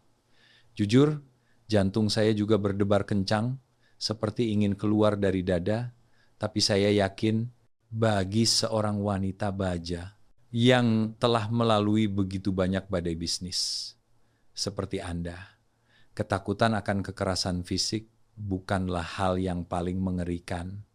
Yang lebih menakutkan daripada pisau para gangster adalah pisau tak terlihat yang mengiris-iris hati Anda, memaksa Anda berdiri di depan pilihan, di mana memilih jalan manapun adalah tragedi. Anda memegang kendali hidup dan mati, Anda punya uang, punya rumah, dan punya hukum yang mendukung untuk melepaskan semua beban ini. Lalu mengapa tepat pada saat Anda akan menandatangani, tangan Anda gemetar dan Anda merasa putus asa? Begitu dalam, mungkinkah Anda takut jika Anda menyelamatkan anak Anda kali ini? Anda akan kehilangan seluruh kekayaan untuk hari tua, tapi jika Anda tidak menyelamatkan, Anda akan kehilangan status sebagai seorang ibu, tolong bagikan dengan tulus. Perasaan dilema itu, batu besar ribuan kilogram. Apa yang sedang menekan dada Anda saat ini, sehingga Anda harus mencari saya untuk menemukan jalan keluar? Tu duduk di lantai batu. Kedua tangannya memegangi kepala. Rambutnya acak-acakan. Dia terlihat 10 tahun lebih tua, hanya dalam satu pagi. Dia bergumam, seperti orang yang kehilangan akal. Habis sudah, rumah hilang, istri hilang. Anak juga bukan anak saya. Untuk apa saya hidup lagi? Melihat anak saya menderita, hati seorang ibu seperti saya juga hancur berkeping-keping. Meskipun saya marah besar padanya, saya tetap merasa sangat kasihan. Tepat saat itu, ponsel Tu berdering keras, menghancurkan suasana duka itu. Dia terkejut. Wajahnya pucat pasi. Saat melihat nomor asing muncul di layar, tangannya gemetar. Dia hampir menjatuhkan ponsel. Dia tidak berani mengangkat, tapi bel berdering terus, tanpa henti, seperti panggilan dari malaikat maut. Itu menandakan saat yang menentukan telah tiba. Saya memberi isyarat padanya untuk menyalakan speaker, dan segera sebuah suara serak, berbau preman, terdengar. Itu membuat kami bertiga merasa kedinginan. Halo, ini tuh ya, ini saya Ho. Matahari sebentar lagi terbenam ya adik. Kamu sudah siapkan 5 miliar rupiah? Atau kamu mau saya suruh teman-teman datang untuk menanyakan kabar seluruh keluargamu? Tu tergagap. Suaranya serak karena ketakutan. Mas Ho, tunggu saya beberapa hari lagi. Saya sedang cari uang. Keluarga saya sedang ada masalah. Ujung telepon tertawa sinis. Tawa yang dingin. Saya tidak peduli. Keluarga kamu ada masalah apa? Saya hanya tahu, tepat pukul 7 malam ini, kalau uang tidak masuk ke rekening, maka kamu harus siap-siap. Saya tahu kamu tinggal di mana, istrimu live stream di mana, dan juga ibu tuamu, yang baru keluar dari rumah sakit. Hati-hati dan urus masalahmu sendiri. Panggilan telepon terputus, meninggalkan trauma yang mengerikan, yang menyelimuti kami semua. Tu menjatuhkan ponselnya. Dia merangkak ke kaki saya lagi. Dia menghantamkan kepalanya ke lantai batu. Berulang kali, sangat keras, sampai dahinya berdarah. Ibu, saya mohon Bu. Ibu selamatkan saya kali ini saja. Kalau ibu tidak jual rumah, mereka akan membunuh saya. Ibu, saya mohon. Saya melihat noda darah di dahi anak saya. Melihat kepengecutan dan keputusasaan yang luar biasa. Hati saya hancur, seperti berdiri di antara dua arus air yang berputar. Di satu sisi, akal sehat menyuruh saya harus tegas, harus membiarkan dia bertanggung jawab atas kesalahan bodohnya. Saya tidak bisa terus memanjakan anak yang gagal ini. Jika saya menjual rumah, membayar utangnya, saya akan kehilangan aset hari tua saya. Dan yang lebih penting, saya akan terus mendukung kebiasaan buruknya berjudi. Tapi di sisi lain, ada kasih sayang ibu yang suci. Itu adalah naluri seorang ibu. Saya tidak bisa berpangku tangan melihat anak saya dibunuh dan disiksa. Meskipun dia gagal, meskipun dia durhaka, dia tetaplah darah daging yang saya lahirkan. Satu-satunya kerabat yang tersisa dalam hidup saya. Saya melihat ke arah menantu perempuan saya, orang yang telah menyebabkan begitu banyak masalah. Dia masih duduk diam, dia tidak berani bicara, karena takut terlibat. Saya bertanya padanya, dengan suara tegas. Sekarang suamimu hampir mati, kamu mau bagaimana? Kamu punya uang, mengapa tidak kamu keluarkan untuk menyelamatkannya? Atau kamu berencana memegang uang hasil live streammu, lalu kabur? Menantu perempuan saya terkejut. Dia tergagap. Dia menyangkal dengan keras. Saya tidak punya uang. Uang penjualan saya masih diutang semua. Lagi pula, masalah ini, Mas Tu yang buat sendiri, dia harus menanggungnya sendiri. Jawaban yang tidak berperasaan itu semakin membuat Tu putus asa. Dia menyadari, istri yang dia manjakan selama ini siap untuk meninggalkannya. Saat dia dalam kesulitan, Tu menundukkan kepalanya di kaki saya. Dia menangis terisak-isak. Ibu, saya salah.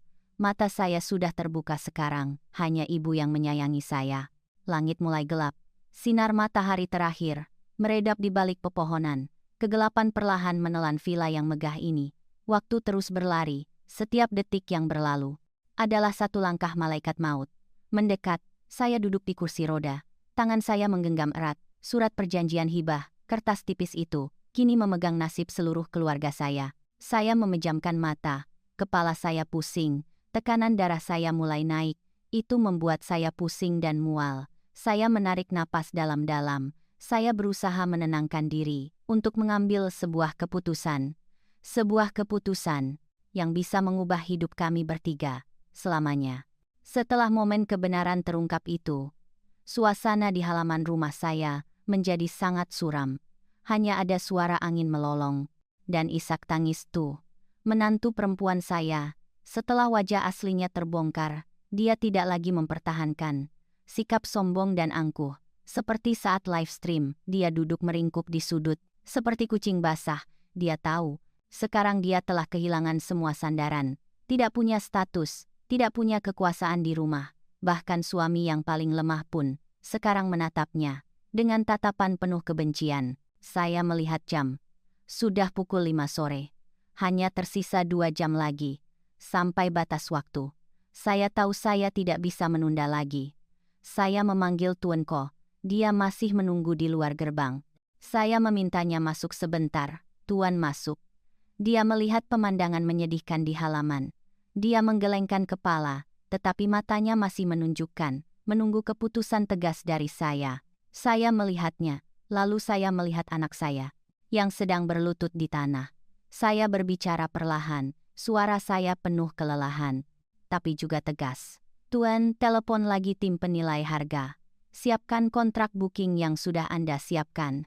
Tapi sebelum saya menandatangani apapun, saya perlu menyelesaikan satu hal dengan 2 orang ini. Saya berbalik, saya menatap Tu dan istrinya, tatapan saya tajam. Seperti pisau lipat.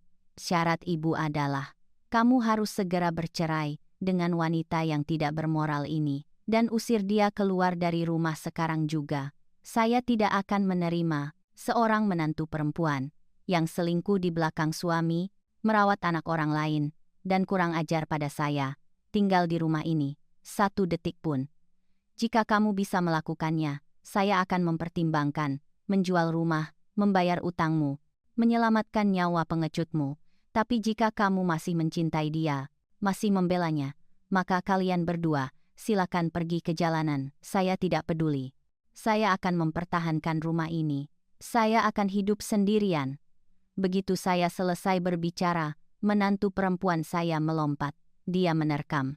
Dia memeluk kaki Tu. Dia menangis terseduh-seduh. Mas Tu, jangan dengarkan ibu. Saya salah. Tapi kita punya cinta suami istri bertahun-tahun, Mas. Tapi Mas Tantowi, benar-benar, saat dalam kesulitan barulah kita tahu siapa yang tulus. Sifat pengecut dan egois anak laki-laki saya kini terungkap sepenuhnya. Dia tidak ragu sedetik pun. Dia menepis tangan istrinya dengan kuat. Itu membuat wanita itu jatuh terjerembab ke tanah. Dia menatap istrinya. Matanya merah, penuh kebencian. Kamu pergi, kamu belum cukup merusak hidup saya. Kamu pergi sekarang. Jangan sampai saya lihat wajahmu lagi. Lalu dia berbalik ke arah saya. Dia mengangguk cepat, seperti ayam mematuk makanan.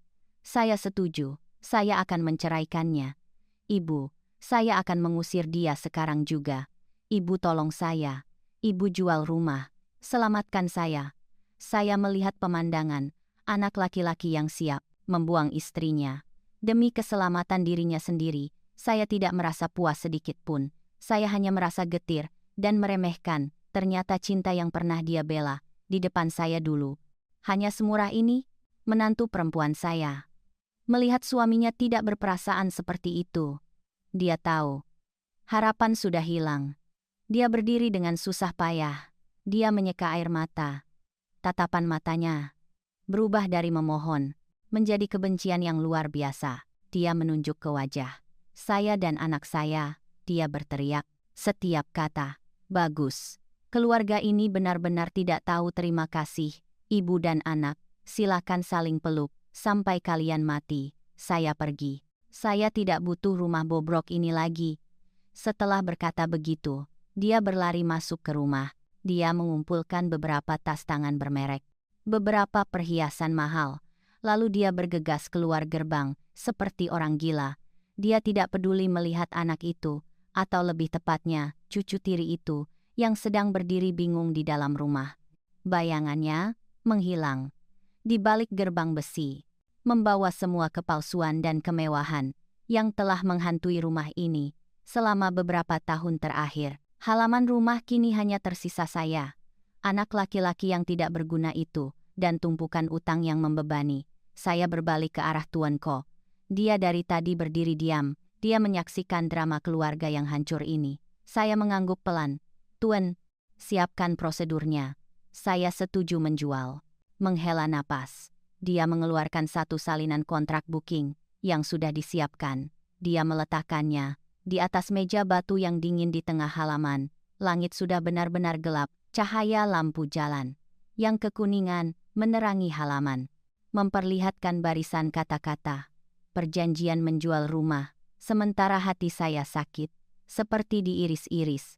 Ini adalah rumah yang saya bangun dengan keringat dan air mata. Masa muda saya, setiap batu bata, setiap pohon, setiap rumput, semuanya dibasahi kenangan saya, dan almarhum suami saya menjualnya. Berarti saya dengan tangan sendiri menghapus masa lalu, dengan tangan sendiri menghancurkan rumah yang telah saya bangun sepanjang hidup saya. Tu melihat saya memegang pena, dia senang, seperti menemukan emas. Dia berlutut di samping saya. Dia mendesak, "Ibu, cepat tanda tangan, Bu. Sudah hampir pukul 7. Mereka akan datang sekarang, Bu." Saya memegang pena, rasanya sangat berat, seperti memegang beban ribuan kilogram. Tangan saya gemetar. Saya tidak bisa menurunkan pena. Saya melihat anak laki-laki saya, sudah berusia 30 tahun. Tingginya besar, tapi pengecut dan tidak berguna. Dia hanya tahu membuat masalah, lalu kembali bergantung pada ibu. Saya bertanya pada diri sendiri, menyelamatkannya kali ini, apakah dia akan berubah? Atau besok, lusa, dia akan kembali membuat utang lagi? Kembali menjual sisa aset saya? 5 miliar rupiah. Untuk membayar utang, sisa uang dari menjual rumah, apakah akan cukup untuk kami berdua hidup, atau akan dihabiskan lagi untuk permainan judi lainnya? Tapi jika saya tidak menandatangani, tidak menjual, maka sebentar lagi, para preman akan menyerbu, dan saya harus menyaksikan pemandangan kepala berdarah tepat di depan mata saya. Tepat saat ujung pena saya menyentuh kertas, saya hendak menandatangani nama saya di kolom penjual. Tiba-tiba terdengar suara keras dari gerbang. Itu membuat saya terkejut. Saya menjatuhkan pena. Bruk, gerbang besi yang berat ditendang keras oleh seseorang. Gerbang itu bergetar hebat. Suara motor menderu, suara makian kasar terdengar. "Tu mana? Keluar sini. Bos bilang waktunya sudah habis, nak." Tu mendengar suara itu, wajahnya pucat pasi. Dia berteriak histeris. Lalu dia merangkak masuk ke bawah meja batu, bersembunyi, seperti tikus got. Tuan dan beberapa agen properti juga saling pandang. Wajah mereka khawatir, ada yang sudah bersiap untuk lari, agar terhindar dari masalah. Hanya saya yang tersisa, duduk sendirian, di kursi roda, di tengah halaman, menghadap gerbang yang sedang dihancurkan oleh segerombolan preman yang brutal. Saya melihat kontrak booking itu tergeletak di atas meja, melihat anak laki-laki yang gemetar di bawah meja, dan melihat sekelompok pria bertato, membawa senjata, melangkah masuk ke halaman. Dalam saat yang genting itu, keputusasaan yang luar biasa menyelimuti pikiran saya. Saya tiba-tiba menyadari, meskipun saya menandatangani atau tidak, tragedi ini tidak akan berakhir dengan baik. Saya telah kehilangan rumah, kehilangan menantu, kehilangan cucu tiri, dan kini saya menghadapi risiko kehilangan satu-satunya anak laki-laki saya ke tangan malaikat maut, atau kehilangan sedikit martabat terakhir saya sebagai manusia. Saya duduk di sana, tidak bergerak, seperti patung batu, Air mata sudah kering, hanya keputusasaan yang menyelimuti ruang. Pekat, berbau kematian. Saya mengerti lingkaran setan yang kejam yang sedang Anda hadapi. Lingkaran itu mencekik sampai tidak memberi Anda ruang untuk bernapas sedikit pun. Di satu sisi, harta itu menyakitkan, kehilangan uang itu menyakitkan, karena itu adalah jaminan hari tua. Tapi menyelamatkan anak. Takut memelihara musuh dalam selimut. Di sisi lain, harimau buas tidak memakan anaknya, tidak menyelamatkan, takut anak mati. Tapi setelah menyelamatkan, takut Anda menjadi korban dari anak yang baru saja Anda selamatkan. Tapi Bu, ada satu faktor lagi yang membuat Anda putus asa, yang saya pikir itu lebih menyakitkan daripada masalah utang, yaitu surat tes DNA, dan runtuhnya yang disebut keluarga yang selalu Anda jaga. Apakah fakta cucu tiri itu tidak memiliki hubungan darah merupakan puncak kemarahan yang membuat Anda kehilangan semua motivasi untuk berjuang? Anda pernah berharap pada generasi ketiga, berharap pada penerus keturunan, tapi kini ikatan itu telah putus dalam situasi yang sepi ini. Bagaimana perasaan Anda tentang makna hidup Anda? Dan bagaimana itu memengaruhi keputusan Anda? Mas Tantowi, Anda benar sekali. Perasaan saat itu bukan hanya ketakutan, tetapi ketidakberdayaan, putus asa, dari seseorang yang terpojok. Tidak ada jalan keluar. Di luar gerbang itu, ada sekelompok serigala yang kelaparan, siap mencabik-cabik anak laki-laki saya. Tapi di dalam hati saya, perang yang jauh lebih kejam sedang terjadi. Saya putus asa karena saya menyadari apapun jalan yang saya pilih, akhir bagi saya hanyalah kehancuran total, secara harfiah dan kiasan. Jika saya membubuhkan tanda tangan di kontrak menjual rumah, saya akan memegang 15 miliar rupiah di tangan saya. Jumlah yang tidak kecil bagi banyak orang, tapi segera 5 miliar rupiah akan menguap untuk membayar utang bodoh tuh, untuk membeli nyawanya dari tangan para preman. Sisa uang 10 miliar rupiah. Menurut Anda, apakah saya bisa mempertahankannya? Atau itu akan kembali menjadi mangsa yang lezat? Bagi anak laki-laki penjudi yang putus asa ini, dia akan mencabik-cabiknya lagi. Dia berani memalsukan sertifikat tanah, berani menipu ibu, berani selingkuh di belakang istri. Maka apalagi di dunia ini, yang tidak akan dia berani lakukan untuk mendapatkan uang, memuaskan kecanduan judinya, menyelamatkannya. Kali ini, saya berarti mendukung kejahatan, saya berarti membantunya terjun lebih dalam ke jurang dosa tanpa dasar. Saya takut, hari ini saya menyelamatkannya dari preman, maka besok, saya sendiri yang harus mengirimnya ke penjara, karena kejahatan penipuan, atau lebih buruk lagi, melihat dia mati karena overdosis, atau saling bunuh, menyelamatkan anak, tapi tahu pasti, anak itu akan semakin gagal. Apakah itu kasih sayang, atau kejahatan, Mas Tantowi? Saya merasa bersalah, karena saya tahu, saya adalah pencipta dari produk yang gagal ini. Pemanjangan saya yang buta, selama 30 tahun terakhir, telah mengubahnya menjadi orang yang tidak berguna. Sekarang saya ingin memperbaiki kesalahan, ingin memberinya pelajaran, tapi harga yang harus dibayar untuk pelajaran ini adalah nyawanya. Bagaimana mungkin seorang ibu tega melakukannya?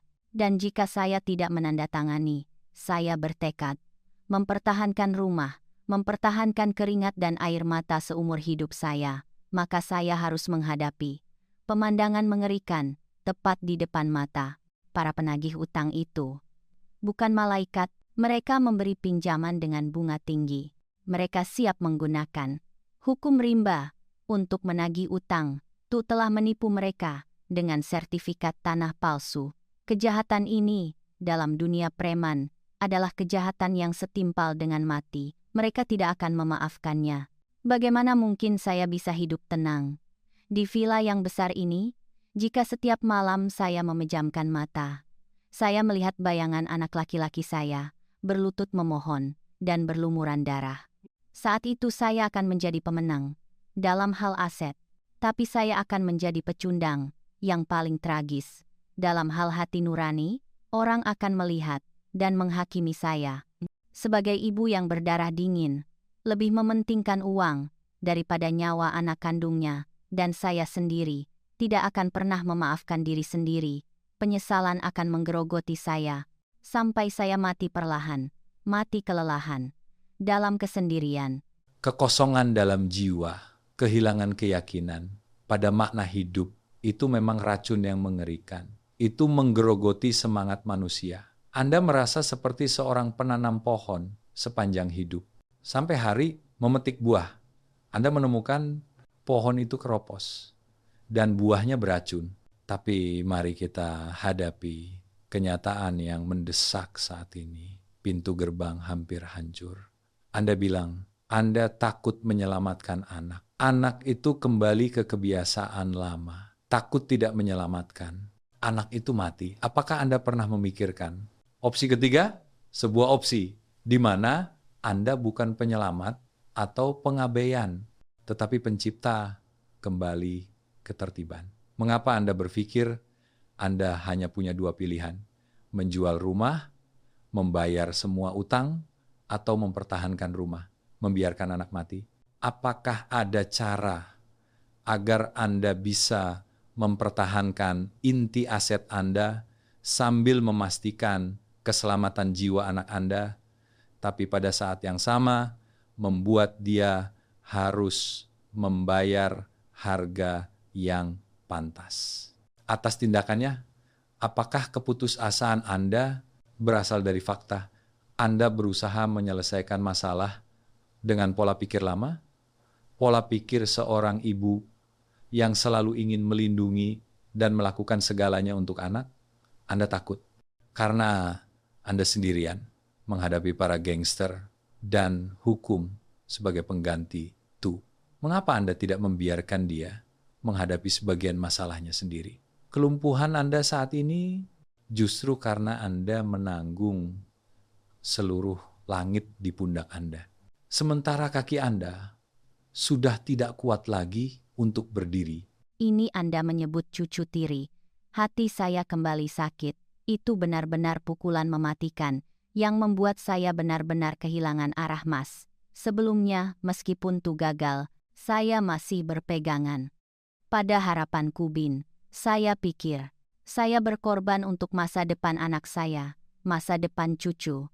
Saya menerima, menahan diri dari menantu. Saya menerima, memenuhi kebutuhan mereka, hanya karena ingin menjaga agar cucu saya memiliki rumah yang hangat dan cukup. Tapi surat DNA yang kejam itu telah merampas dari saya hak untuk menjadi nenek, hak untuk berharap pada masa depan. Ternyata selama ini, saya adalah boneka yang diatur oleh orang lain. Saya mencurahkan hati dan jiwa selama 4 tahun untuk merawat darah orang lain. Kini melihat kembali hidup saya. Pada usia 60 tahun, saya merasa saya tidak punya apa-apa lagi. Suami meninggal muda, anak laki-laki durhaka dan tidak berguna, cucu bukan darah daging, menantu perempuan tidak bermoral. Saya merasa sangat kesepian yang luas. Di tengah villa 15 miliar rupiah yang dingin ini, jika saya menyelamatkan tuh, apa yang akan tersisa? Antara saya dan dia, 2 orang yang gagal, seorang wanita tua yang pikun, dan seorang pria parubaya yang tidak berguna, saling bergantung dengan penyesalan, dan saling menyalahkan. Keluarga saat itu akan menjadi neraka dunia, tempat ibu dan anak saling menyiksa secara mental setiap hari.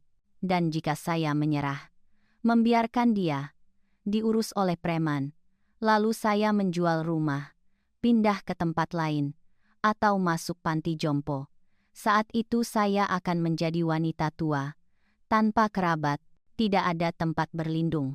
Secara mental, hidup sendirian, menunggu hari kematian.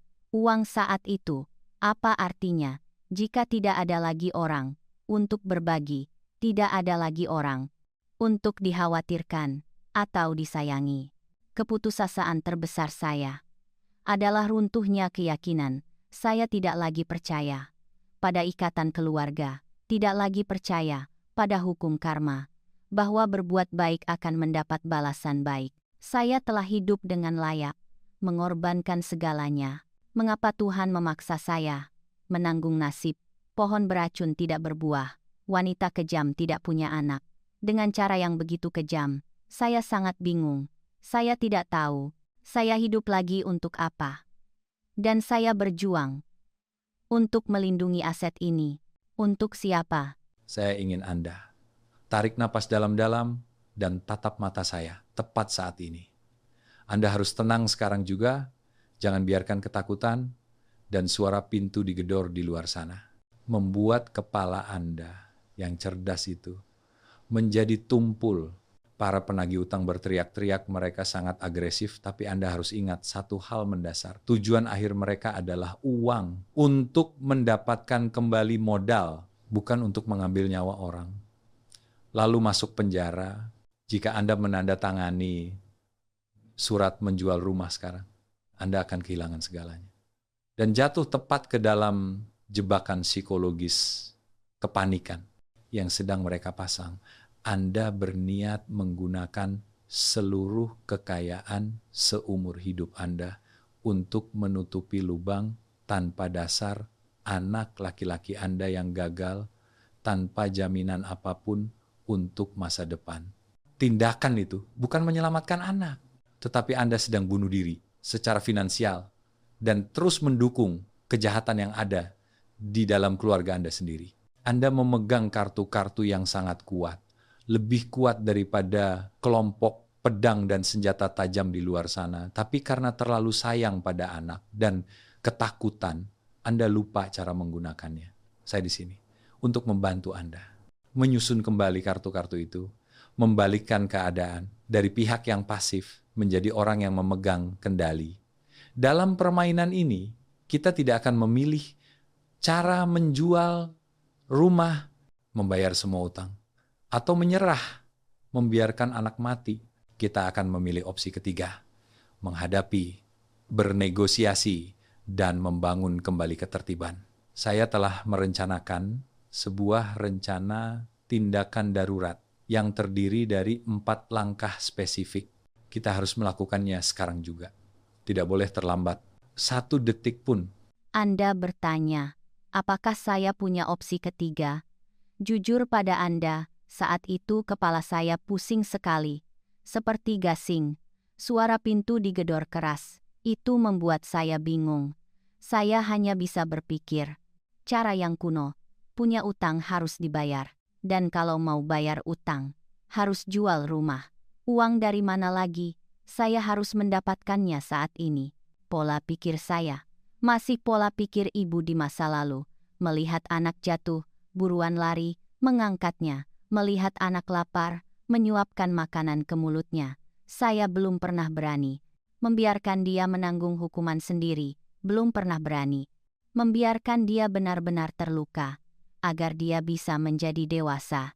Anda benar, mungkin saya putus asa, karena saya masih memikul beban, masih berusaha, berperan sebagai pahlawan, yang menyelamatkan dunia anak laki-laki saya. Saya takut, jika saya melepaskan sedikit saja, dia akan hancur berkeping-keping, seperti gelas rapuh. Tapi sekarang, mendengar analisis Anda, saya baru samar-samar menyadari, perlindungan saya, justru rantai yang mengikat kami berdua. Saya menggunakan tubuh saya untuk melindunginya dari moncong pistol gangster. Sementara dia, pelaku kejahatan, sedang bersembunyi di bawah meja. Seperti tikus, pemandangan itu sangat pengecut, sangat memalukan. Itu membuat saya meremehkan anak yang saya lahirkan sendiri. Keputusasaan saya juga terletak pada saya tidak tahu harus mulai menciptakan kembali ketertiban. Dari mana? Saya tidak mengerti hukum secara mendalam. Selain surat perjanjian itu, saya tidak punya hubungan dengan dunia preman. Untuk bernegosiasi dengan mereka, saya hanya seorang wanita tua, mantan pengusaha tanah yang sudah pensiun. Kekuatan saya sudah habis. Saya sendirian, di tengah pengepungan. Saya butuh kepala dingin. sebuah rencana yang spesifik, langkah demi langkah, untuk tahu apa yang harus saya katakan kepada para penagih utang saat mereka menyerbu masuk ke sini, apa yang harus saya lakukan dengan kontrak booking ini, bagaimana saya harus menangani anak laki-laki ini agar dia tidak mati, tetapi juga tidak boleh hidup dengan enak di atas keringat ibunya lagi. Saya benar-benar kelelahan, Mas Tantowi. Saya seperti orang berjalan dalam kabut tebal. Hanya menunggu salah langkah dan jatuh ke jurang. Tolong Mas, jadilah pemandu saya. Tunjukkan kepada saya opsi ketiga yang Anda sebutkan itu apa? Bagaimana cara saya keluar dari jebakan ini sambil mempertahankan nyawa, mempertahankan rumah, dan yang paling penting, mempertahankan sedikit martabat terakhir saya.